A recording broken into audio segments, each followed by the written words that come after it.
ಅಂತ ತಾನೆ. ನನ್ನಿಂದ ನಿಮಗೆ ಏನ್ ಬೇಕಾಗಿದೆಯೋ ಅದನ್ನ ತಗೊಳ್ಳಿ.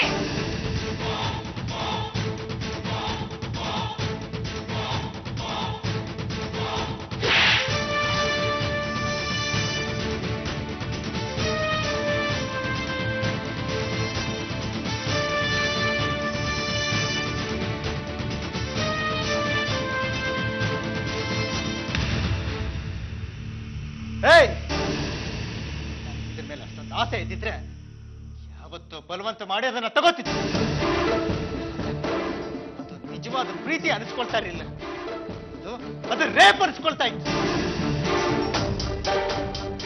ಹೇಳ್ತೀನಿ ಕೇಳಿಸ್ಕೊ. ನನಗೇನೇನ್ ಅಂದ್ಯೋ ಅದ್ಯಾವುದು ನಾನಲ್ಲ, ನಾನಲ್ಲ, ನಾನು ಹಾಗಲ್ಲ.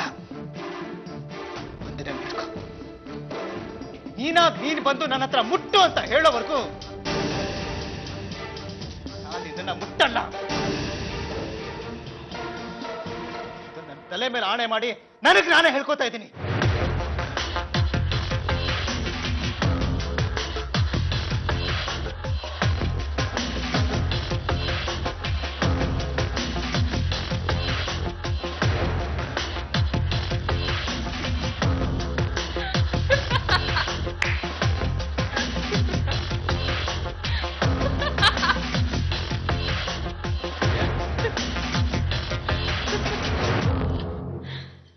ನನಗೆ ಬೇಕಾಗಿರೋದು ಅದೇ ಕಣೋ.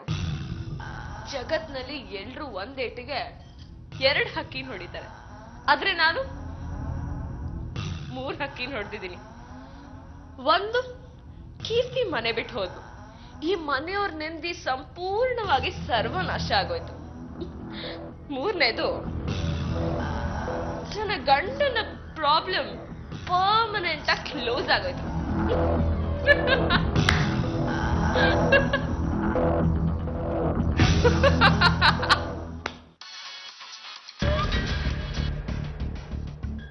ಹಲೋ, ಇವತ್ ನಾನು ಯಾಕೆ ಫೋನ್ ಮಾಡಿದ್ದೀನಿ ಹೇಳು? ಅದ್ಭುತವಾಗಿ ಸ್ಕೆಚ್ ಹಾಕಿದ್ದೆ, ಎಲ್ಲ ವರ್ಕೌಟ್ ಆಗಿ ನಮ್ ಕಡೆ ಆಗ್ಬೇಕಾಗಿತ್ತು. ಅದರಿಂದ ಸೀತಾರಾಮಯ್ಯನ ಮನೆ ಎಕ್ಕುಟ್ಟು ಹೋಗ್ಬೇಕಾಗಿತ್ತು. ಆದ್ರೆ ಏನ್ ಮಾಡೋದು, ಕೊನೆ ಕ್ಷಣದಲ್ಲಿ ಮಿಸ್ ಆಗೋಯ್ತು. ಇದನ್ನೇ ತಾನೇ ನೀನು ಹೇಳೋಕ್ ಬಂದಿದ್ದು. ಸೋತೋರೆ ಅಪ್ಪ ಕೊನೆಗೆ ಗೆಲ್ಲದು. ಈ ಸತಿ ನಾನ್ ಗೆದ್ದಿದ್ದೀನಿ. ಅದು ಅಂತಿಂತ ಗೆಲುವಲ್ಲ, ಒಲಿಂಪಿಕ್ಸ್ ನಲ್ಲಿ ಗೋಲ್ಡ್ ಮೆಡಲ್ ತಗೊಳ್ಳೋ ಲೆವೆಲ್ಗೆ. ಅಂದ್ರೆ ನಿಜವಾದ ಗಾಯತ್ರಿನ ಮನೆಯಿಂದ ಆಚೆ ಹಾಕಿದ್ದಾಯ್ತು. ಸುಮ್ನೆ ಆಚೆ ಹಾಕ್ಲಿಲ್ಲ ಅಪ್ಪ, ಮನೆಯವರೆಲ್ಲ ಅವಳನ್ನ ಬೈದು ಕತ್ ಹಿಡಿದು ಆಚೆ ನೂಕಿದ್ರು. ಇನ್ನು ಈ ಜನ್ಮದಲ್ಲಿ ಕೀರ್ತಿ ಮೇಲೆ ಈ ಮನೆಯವ್ರಿಗೆ ಒಳ್ಳೆ ಭಾವನೆ ಬರಕ್ಕೆ ಚಾನ್ಸೇ ಇಲ್ಲ. ಬೇಷ್ ಮಗಳೇ, ಬೇಷ್. ಬರೀ ಬೇಷ್ ಅಲ್ಲಪ್ಪ, ಶಬಾಷನು. ಯಾಕಂದ್ರೆ ನಾನು ಒಂದೇ ಕಲ್ಲಲ್ಲಿ 3 ಹಕ್ಕಿ ಹೊಡೆದಿದ್ದೀನಿ.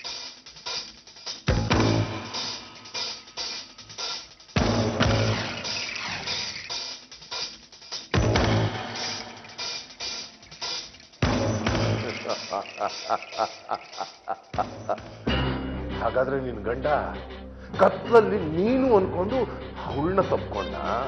ಹಾ, ಅದನ್ನ ಮನೆಯವ್ರಿಗೆಲ್ಲ ನೋಡಿದ್ರು. ನಾನು ಹಾಗೆಲ್ಲ ಮಾಡಿಲ್ಲ ಅಂತ ನನ್ನ ಹತ್ರ ಹೇಳೋಕ್ ಬಂದ. ಅದಕ್ಕೆ ನಾನು, ನೀವು ಕೀರ್ತಿ ಮೇಲೆ ಆಸೆ ಇಟ್ಕೊಂಡು ನಿಮ್ ಹೆಂಡತಿಗೆ ದ್ರೋಹ ಮಾಡ್ತಿದ್ದೀರಾ ಅಂತ ಅದ್ಕೊಂಡು ನಾಟಕ ಮಾಡ್ದೆ. ಅಲ್ಲಿಗೆ ನನ್ ಗಂಡನ ಲೆಕ್ಕ ಚುಕ್ತಾ ಇದ್ರು. ಇನ್ನು ಯಾವ ತೊಂದ್ರೆನೂ ಇಲ್ದೆ ವಸುಧಾ ಮತ್ತೆ ರಾಘವನ್ ಮದ್ವೆ ಆಗತ್ತೆ. ಆಮೇಲೆ ರಾಘವನ್ ಜೀವನ ಎಕ್ಕುಟ್ ಹೋಗತ್ತೆ. ಅಷ್ಟಾದ್ರೆ ಸಾಕಮ್ಮ. ಸಾಕು. ಒಗ್ಗಟ್ಟು ಅನ್ನೋ ಮರಕ್ಕೆ ಒಂದ್ ಕಡೆ ಗೆದ್ಲು ಶುರು ಆದ್ರೆ ಸಾಕಪ್ಪ, ಅದು ಇಡೀ ಮರನ ಆವರಿಸ್ಕೊಳ್ಳುತ್ತೆ. ಮದುವೆ ಮುಂಚೆನೆ ಈ ಮನೆಯವ್ರ ನೆಮ್ಮದಿ ಇಷ್ಟ್ರ ಮಟ್ಟಿಗೆ ಹಾಳಾಗಿದೆ. ಇನ್ನು ಮದುವೆ ಆದ್ಮೇಲೆ ಏನಾಗತ್ತೆ ಅನ್ನೋದನ್ನ ನೀನೇ ಯೋಚನೆ ಮಾಡು. ಅಂತೂ ನೀನ್ ಅನ್ಕೊಂಡಿದ್ ಗುರಿ ಮುಟ್ಟೋ ಟೈಮು ಹತ್ರ ಬರ್ತಿದೆ ಅನ್ನು.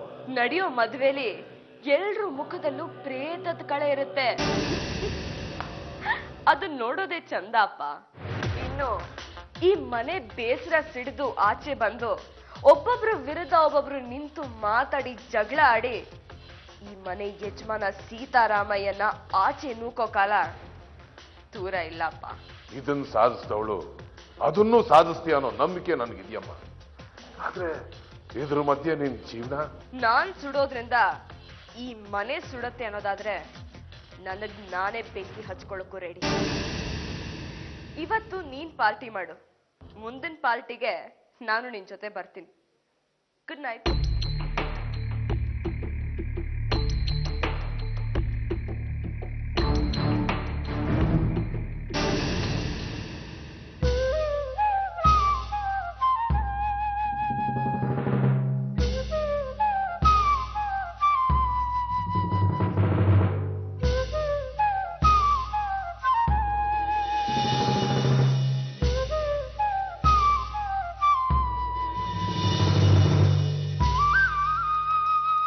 ಮಾವ ಮಾವ ಏನಮ್ಮ? ದಯವಿಟ್ಟು ನೀವು ತಲೆ ಕೆಡಿಸ್ಕೋಬೇಡಿ ಮಾವ.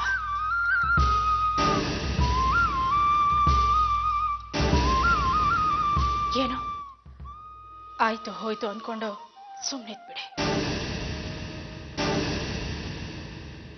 ಮದ್ವೆ ಕಾರ್ಯ ಮುಂದಿಟ್ಕೊಂಡು ಇದನ್ನೆಲ್ಲ ಯೋಚನೆ ಮಾಡ್ಕೊಂಡು ಕೂರ್ಬಾರ್ದು ಮಾವ. ಅಲ್ಲಮ್ಮ, ನಮ್ಮ ಮನೆಯಲ್ಲಿ ಹೀಗೆಲ್ಲ ಆಗೋಯ್ತಲ್ಲ. ಅದನ್ನೇ ಮರೆತು ಬಿಡಿ ಅಂತ ಹೇಳ್ತಾ ಇರೋದು. ಯಾರೋ ಹೊರಗಿನಿಂದ ಬಂದವಳು ತಪ್ಪು ಮಾಡಿದ್ಲು ಅಂದ ಮಾತ್ರಕ್ಕೆ ನಮ್ಮ ಮನೆಯವರು ತಪ್ಪು ಮಾಡಿದ ಹಾಗಾಗಲ್ವಲ್ಲ. ಬಂದಿದ್ದ ನೆಂಟರು ನಮ್ಮ ಮನೆ ಒಗ್ಗಟ್ಟು ಒಳ್ಳೆತನ ಎಲ್ಲ ಹೊಗಳ್ತಾ ಇದ್ರು. ಅವರೆಲ್ಲ ಮೇಲ್ ಮಲ್ಕೊಂಡಿದಾರ ಮಾವ, ಎಚ್ಚರನೇ ಆಗಿಲ್ಲ. ಅವ್ರಿಗೇನೋ ಗೊತ್ತೂ ಆಗ್ಲಿಲ್ಲ ಮಾವಯ್ಯ. ಅವ್ರಿಗೆ ಗೊತ್ತಾಗ್ಲಿಲ್ಲ ಅನ್ನೋದು ನಮಗೆ ಸಮಾಧಾನ ಆಗ್ಬಾರ್ದಮ್ಮ. ಒಟ್ಟಿನಲ್ಲಿ ನಮ್ಮ ಮನೆಯಲ್ಲಿ ಹೀಗೆಲ್ಲ ಆಗ್ಬಾರ್ದಾಗಿತ್ತು. ಮವ, ತಪ್ಪು ನಮ್ಮ ಕಡೆಯಿಂದ ಆಗಿದ್ರೆ ಯೋಚನೆ ಮಾಡಬಹುದು. ಅಲ್ಲ, ಕೀರ್ತಿ ಒಳ್ಳೆ ಹುಡುಗಿ, ಒಳ್ಳೆ ಮನಸ್ಸಿನವಳು ಅಂತ ತಾನೇ ಅವಳನ್ನ ನಮ್ಮ ಮನೇಲಿ ಇಟ್ಕೊಂಡು ಅವಳನ್ನ ನಮ್ಮನೆ ಹುಡುಗಿ ತರ ನೋಡ್ಕೊಂಡ್ವಿ. ಅವಳು ಹೀಗೆ ವಿಷ ತುಂಬಿರೋ ಹಾವು ಅಂತ ಯಾರು ಗೊತ್ತಿತ್ತು? ಹಾಗಾದ್ರೆ ಕೀರ್ತಿ ಹಾವ? ಹಾವು ಹೌದೋ ಅಲ್ವೋ, ಆದ್ರೆ ಹೂವಂತೂ ಅಲ್ಲ ಮಾವ. ಅವಳ ಆಶ್ರಮದಿಂದ ಈ ಮನೆ ಬಂದ ಕ್ಷಣದಿಂದ ನಾನು ಗಮನಿಸ್ತಾನೆ ಇದ್ದೀನಿ ಮಾವ. ನನ್ಗೆ ಅವಳ ಮೇಲೆ ಅನುಮಾನ ಇದ್ದೇ ಇತ್ತು. ಆದ್ರೆ ಏನ್ ಮಾಡ್ಲಿ ಮಾವ, ಈ ಮನೆ ನನ್ನ ಮಾತನ್ನ ಯಾವತ್ತಾನೆ ಸೀರಿಯಸ್ ಆಗಿ ತಗೊಂಡಿದ್ದೆ. ಅಚಾತುರ್ಯ ನಡಿಬಾರ್ದಾಗಿತ್ತು, ನಡ್ದೋಯ್ತು. ಈಗ ಅದನ್ನ ಮುಗ್ದಿದ್ ಕತೆ ಮಾವಯ್ಯ, ಬಿಟ್ಬಿಡಿ. ಮಾವ, ಖಂಡಿತ ಇದ್ರಲ್ಲಿ ನಮ್ಮ ಹುಡುಗಂದು ಏನು ತಪ್ಪಿಲ್ಲ ಮಾವ. ಎಲ್ಲ ಮಿಟುಕಲಾಡಿದೆ ಕೆಲಸ. ನಮ್ಮ ಹುಡುಗ ಪ್ಯೂರ್ ಗೋಲ್ಡ್ ಮಾವ. ಆದದ್ದೆಲ್ಲ ನಮ್ಮ ಮಧ್ಯೆನೆ ಆಯ್ತು ಮಾವ, ನೆಂಟರ ಮಧ್ಯೆ ನಡೀಲಿಲ್ವಲ್ಲ, ಅದೇ ದೊಡ್ಡ ವಿಷಯ. ಇನ್ನೇನು ಯೋಚನೆ ಮಾಡಬೇಡಿ ಮಾವ, ಶುಭ ಕಾರ್ಯಗಳೆಲ್ಲ ಸುಖವಾಗಿ ನಡೆಯುತ್ತೆ. ಇದ್ದಿದ್ದ ಆತಂಕ ತೊಲಗ್ ಹೋಯ್ತಲ್ಲ, ಇನ್ನೇನು ಬೇಕು ಮಾವ? ಇಂಥ ಒಂದು ಘಟನೆ ಇವತ್ತು ನಡೆದೇ ಇಲ್ಲ ಅಂತ ಅಂದ್ಕೊಂಡ್ಬಿಡಿ. ಹಾಳು ಮಾಡೋ ಬುದ್ಧಿರೋರ ಬಗ್ಗೆ ಯೋಚನೆ ಮಾಡಿ ನಾವು ಹಾಳಾಗ್ಬಾರ್ದು. ಹೌದೌದು, ಕೀರ್ತಿ ಇಂಥ ಮನೆ ಹಳಿ ಅಂತ ಇವತ್ತೇ ಗೊತ್ತಾಗಿದ್ದು ಬಹಳ ಒಳ್ಳೇದಾಯ್ತು. ಅಕಸ್ಮಾತ್ ಏನಾದ್ರೂ ಮದುವೆ ದಿನ ಗೊತ್ತಾಗಿದ್ರೆ ಏನ್ ಗತಿ? ಈಗ ಆ ವಿಷಯನ್ ಬಿಟ್ಟಾಯ್ತಲ್ಲ, ಮತ್ತೆ ಯಾಕೆ ಅದ್ರ ಬಗ್ಗೆ ಮಾತು? ಬಿಡಿ, ಆ ವಿಷಯನ್ ಬಿಟ್ಟು ಮುಂದೆ ನಡೆಯೋ ಶುಭ ಕಾರ್ಯದ ಬಗ್ಗೆ ಎಲ್ಲರೂ ಯೋಚನೆ ಮಾಡೋಣ.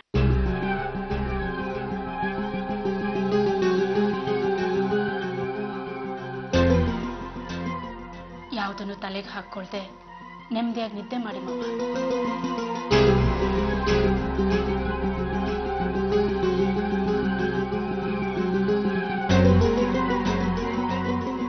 ಮಾವ, ನೀವು ಡೋಂಟ್ ವರಿ, ನಾನು ಎಲ್ಲ ಮ್ಯಾನೇಜ್ ಮಾಡ್ತೀನಿ. Relax please.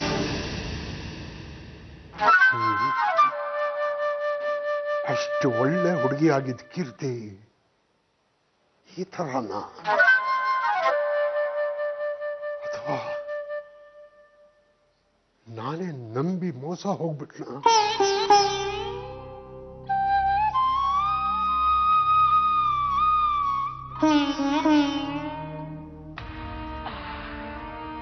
ಸತ್ಯ, ಎಲ್ಲ ಕಂಟಕಗಳು ಮುಗಿದು ಹೋದವು. ಇನ್ನೇನಿದ್ರು ನನ್ನ ಮಗಳ ಮದುವೆ ಮದುವೆ ಮದುವೆ. ನಾನು ಹೇಳೋ ಮಾತನ್ನ ಸರಿಯಾಗಿ ಕೇಳಿಸ್ಕೊ. ಏ ಗೂಬೆ, ಯಾಕೋ ಇವತ್ತು ಕಾಲೇಜ್ ಹತ್ರನೇ ಬಂದಿಲ್ಲ? ಏನ್ ಮಾಡ್ಲಿ, ಒಬ್ಳೆ ಬರ್ಬೇಕು ಅಂತಾನೆ ಇದೆ. ಆದ್ರೆ ಲಾಸ್ಟ್ ಮೂಮೆಂಟ್ ಅಲ್ಲಿ ರಾಘವ್ ಮಾಮ ಜೊತೆಗೆ ಬಂದ್ಬಿಟ್ಟ. ಒಳ್ಳೆ ಶನಿ ತರ. ನಾನು ಹೇಳೋ ಮಾತನ್ನ ಸರಿಯಾಗಿ ಕೇಳಿಸ್ಕೊ. ನಾಳೆ ನಾನು ಎಕ್ಸಾಮ್ ಮುಗಿಸ್ಕೊಂಡು ಮನೆಗೆ ಬಂದ್ರೆ ಮತ್ಯಾವತ್ತೂ ನಿನ್ನನ್ನು ಮೀಟ್ ಮಾಡಕ್ ಆಗಲ್ಲ. ನಾಳೆನೇ ಲಾಸ್ಟ್ ಚಾನ್ಸ್. ಮಿಸ್ ಆದ್ರೆ ನಾನು ನಿನ್ ಬದಲು ರಾಘವ್ ಮಾಮನ್ ಮದ್ವೆ ಆಗ್ಬೇಕಾಗತ್ತೆ.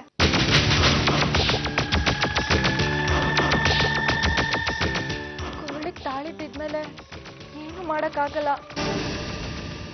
ಪ್ಲೀಸ್ ನಾಳೆ ನನ್ನನ್ನು ಇಲ್ಲಿಂದ ಹೇಗಾದ್ರೂ ಮಾಡಿ ಕರ್ಕೊಂಡು ಹೋಗು. ನಾನು ನಿನ್ನನ್ನು ಬಿಟ್ಟು ಬೇರೆಯವ್ರ ಜೊತೆ ಜೀವನ ಮಾಡಕ್ಕಾಗಲ್ಲ. ಸರಿ, ನಾಳೆ ಹೇಗಾದ್ರೂ ಮಾಡಿ ರಾಘವ್ ಮಾಮ ನನ್ನ ಜೊತೆ ಬರ್ದೇ ಇರೋ ಹಾಗೆ ನೋಡ್ಕೊಳ್ತೀನಿ. ಒಬ್ಳೆ ಬರ್ತೀನಿ. ನೀನ್ ಹೇಗ್ ಮಾಡ್ತೀಯೋ ಏನ್ ಮಾಡ್ತೀಯೋ ನಂಗಂತೂ ಗೊತ್ತಿಲ್ಲ. ನೀನ್ ನನ್ನನ್ನ ನಾಳೆ ಕರ್ಕೊಂಡು ಹೋಗಕ್ಕೆ ರೆಡಿಯಾಗಿ ಬರ್ಬೇಕು ಅಷ್ಟೇ.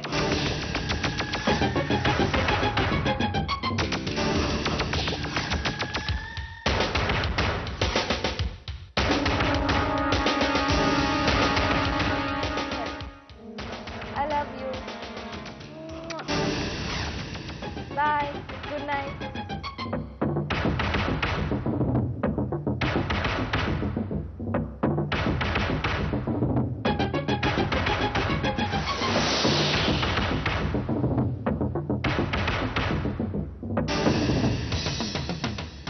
ನಾನು ನಿನ್ ಬದಲು ರಾಘವ್ ಮಾಮನ್ ಮದ್ವೆ ಆಗ್ಬೇಕಾಗತ್ತೆ. ಒಬ್ಳೆ ಬರ್ತೀನಿ.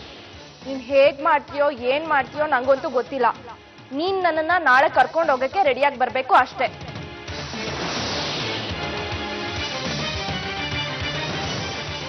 ನಿದ್ದೆ ಬರ್ಲಿಲ್ವಾ ನಿನಗೆ? ಅಪ್ಪ, ಅದು ಒಳಗಡೆ ತುಂಬಾ ಸೆಕೆ ಆಗ್ತಾ ಇತ್ತು. ಫ್ಯಾನ್ ಇದೆಯಲ್ಲ, ಅದು ಅಪ್ಪ. ಅರ್ಥ ಆಯ್ತು. ಇರೋ ಫ್ಯಾನ್ ಜೊತೆಗೆ ಟೇಬಲ್ ಫ್ಯಾನ್ ತಂದು ಹಾಕ್ತೀನಿ. ಹೋಗ್ ಮಲ್ಕೋ. ಸರಿಯಪ್ಪ. ತಪ್ಪು ಮಾಡ್ಬಿಟ್ಟೆ. ಇವಳನ್ನ ಬೆಳೆದೇ ಇಲ್ಲ ಅಂತ ಅನ್ಕೊಂಡಲ್ಲ. ಅಯ್ಯೋ, ಏನ್ ಮಾಡ್ಲಿ? ಈ ವಿಷಯ ಯಾರ ಹತ್ರ ಹೇಳ್ಕೊಳ್ಳಿ? ಯಾರಾದ್ರೂ ಗೊತ್ತಾದ್ರೆ ನನ್ನ ಮರ್ಯಾದೆ.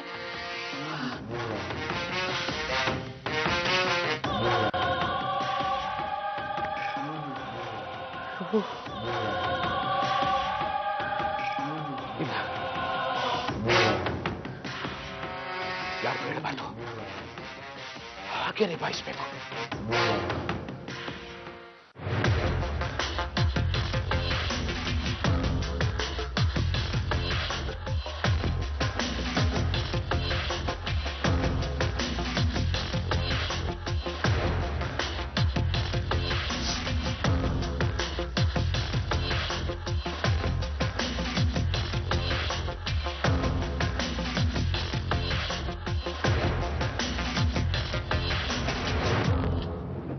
ಗಾಯತ್ರಿ, ಅತ್ತೆ, ಸಮಾಧಾನ ಮಾಡ್ಕೊಮ್ಮ. ಗಾಯತ್ರಿ, ಸಮಾಧಾನ ಮಾಡ್ಕೊ. ಹಾಗೆ ಅತ್ತೆ, ಸಮಾಧಾನ ಹಾಗೆ ಮಾಡ್ಕೊಳ್ಳೋದು ಅಂತ ನೀವೇ ಹೇಳ್ಕೊಡಿ. ನನ್ ಗಂಡ ನನ್ ಮುಂದೆನೆ ಬೇರೆ ಒಬ್ಬಳನ್ನ ತಬ್ಕೋತಾನೆ. ಹಾಗಾದ್ರೆ ನಾನೇನು? ಈ ಮನೇಲಿ ನಾನು ಯಾರು ಅತ್ತೆ?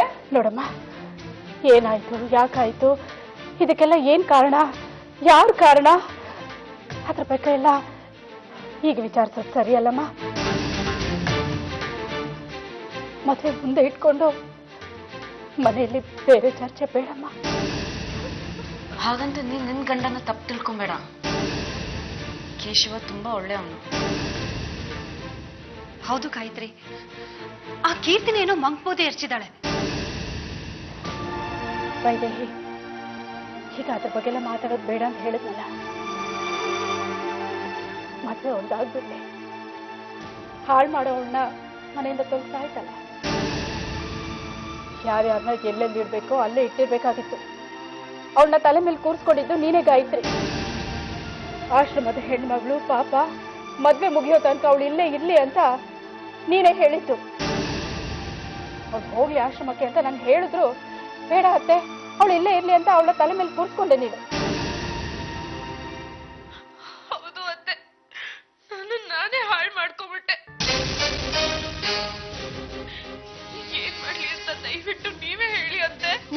ತಪ್ಪಿಲ್ಲ ಅಂತ ನಮಗ್ ಗೊತ್ತು ಗಾಯತ್ರಿ.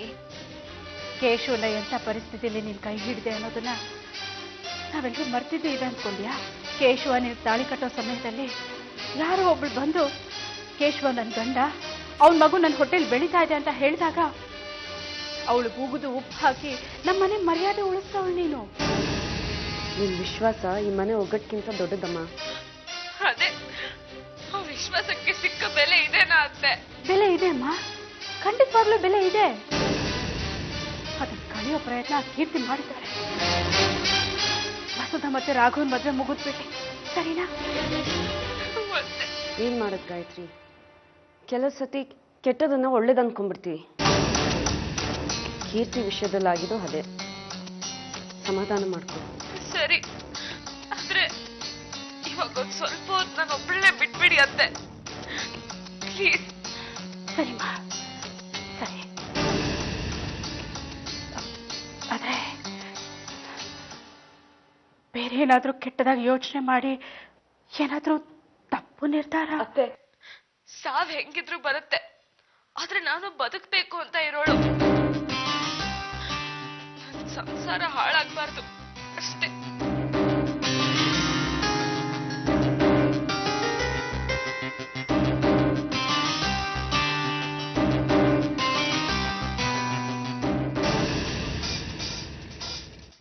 ಅಲ್ಲ, ಈ ಮನೆಯವ್ರಿಗೆ ಕಾಮನ್ ಸೆನ್ಸ್ ಅನ್ನೋದು ಇದೆಯಾ ಅಥವಾ ಸತ್ತೋಗಿದ್ಯಾ ಅಂತ ನನ್ಗಂತೂ ಅರ್ಥ ಆಗ್ತಾ ಇಲ್ಲ.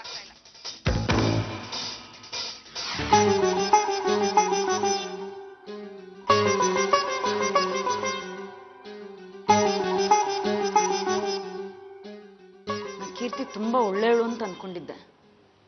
ಈ ಮನೆಗಿರೋ ಕೆಟ್ಟ ಅಭ್ಯಾಸನೇ ಅದು. ಎಲ್ರು ನಮ್ಮ ಹಾಗೆ ಅನ್ಕೊಂಡ್ಬಿಡ್ತೀವಿ. ಆದ್ರೆ ಪಾಪ ನಮ್ ಗಾಯತ್ರಿ ಮನ್ಸಿಗೆ ಎಷ್ಟು ಬೇಜಾರಾಗಿರ್ಬೋದಲ್ಲ. ಗಾಯತ್ರಿ ಒಳ್ಳೆತನಕ್ಕೆ ಕೀರ್ತಿ ಅಂತ ಕೆಟ್ಟವ್ರು ಯಾರು ಏನು ಕಳಂಕ ತರಕ್ ಆಗಲ್ಲ ಬಿಡು. ಆ ನೀತಿ ಗೆಟ್ಟವಳ ಮುಂದೆ ನನ್ ಮಗನ್ ಮದ್ವೆ ನಡಿಬೇಕಾಗಿತ್ತು. ಛೇ. ಹೌದು ಶಾರದಾ, ನಿಜಕ್ಕೂ ಆ ಕೀರ್ತಿ ನೀತಿ ಗೆಟ್ಟವಳೆ. ಪಾಪ, ಒಂದ್ ಕಡೆ ರಾಘವ, ಇನ್ನೊಂದ್ ಕಡೆ ಕೇಶವ. ದೇವ್ರೇ. ಹೌದೌದು, ಇಲ್ಲಾಂದ್ರೆ ಮದ್ವೆ ಸೀರೆ ಯಾಕೆ ಅವಳ ಮೈ ಮೇಲೆ ಕಾಣಿಸ್ಬೇಕಾಗಿತ್ತಕ್ಕ? ಅಲ್ಲ, ಅವಳ ಮುಖ ನೋಡಿದ್ರೆ ಅವಳ ಮನ್ಸಲ್ಲಿ ಇಂಥ ಒಂದು ದರಿದ್ರದ ಗುಣ ಇದೆ ಅಂತ ಹೇಳಕ್ಕೆ ಆಗಲ್ಲ ಅಲ್ವಾ? ಹೌದು, ಈ ಹಾಳು ಮಾಡೋ ಬುದ್ಧಿ ಇರೋವ್ರೆ ಒಳ್ಳೆಯವ್ರ ತರ ನಾಟಕ ಮಾಡೋದು. ಸದ್ಯ ತೊಲಗ್ಲಲ್ಲ. ತೊಲಗುದ್ಲು ಅಲ್ಲ, ತೊಲಗಿಸಿದ್ವಿ ಅಂತ ಹೇಳು. ಅಂತ ಹೆಣ್ಣು ಎಲ್ಲಿದ್ರು ಅಪಾಯನೇ. ಇನ್ನೆಲ್ಲಿರ್ತಾಳೆ? ಇಲ್ಲಿಂದ ಹೊರಟವಳು ನೇರವಾಗಿ ಆಶ್ರಮಕ್ಕೆ ಹೋಗಿರ್ತಾಳೆ. ಕೀರ್ತಿಯಲ್ಲಿ ಇಂಥ ಒಂದು ಕೆಟ್ಟ ಗುಣ ಇದೆ, ಸ್ವಾಮೀಜಿ ಗೊತ್ತೋ ಇಲ್ವೋ? ನಾವು ತಿಳಿಸೋಣ. ಅಂಥ ಒಂದು ಹೆಣ್ಣು ಆಶ್ರಮದಲ್ಲಿದ್ರೆ ಆ ಆಶ್ರಮಕ್ಕೆ ಕಳಂಕ ಅಂತ ಹೇಳ್ಬೇಕು. ನಮ್ಮನೆ ಹಿತ ಬಯಸೋ ಸ್ವಾಮೀಜಿಗೆ ಅನ್ಯಾಯ ಆಗ್ಬಾರ್ದು. ಬಾ, ಈಗಲೇ ಫೋನ್ ಮಾಡೋಣ.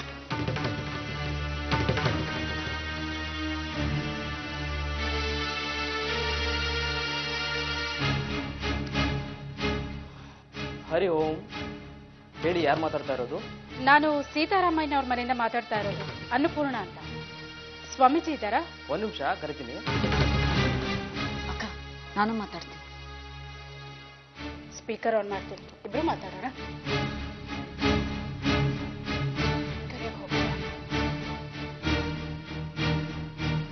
ಹೇಳಮ್ಮ. ಹಾ, ಸ್ವಾಮೀಜಿ, ನಿಮ್ಮ ಆಶ್ರಮದಲ್ಲಿ ಇದ್ಲಲ್ಲ ಕೀರ್ತಿ, ಈಗ ಆ ಮಗು ನಿಮ್ಮಲ್ಲೇ ಇದ್ದಾಳಲ್ಲ? ಎಲ್ಲಿದ್ದಾಳೆ? ಅವಳನ್ನ ಕತ್ತು ಹಿಡಿದು ಆಚೆ ನೂಕಾಯ್ತು.